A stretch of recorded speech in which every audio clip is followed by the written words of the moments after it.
Hey friends, if you encounter the error 50, DISM doesn't support servicing Windows PE with the online option, then please watch this video. I will guide you through the resolution.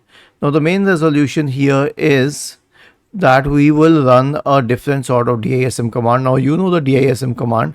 Instead of mentioning restore health, you will use the word revert pending actions.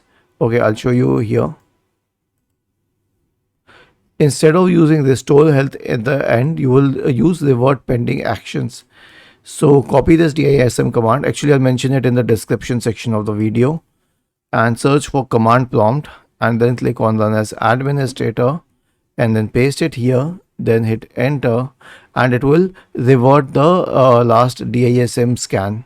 You'll also get error 87. You may get error 87, but in either of the cases, the next solution will be to run the SFC scan.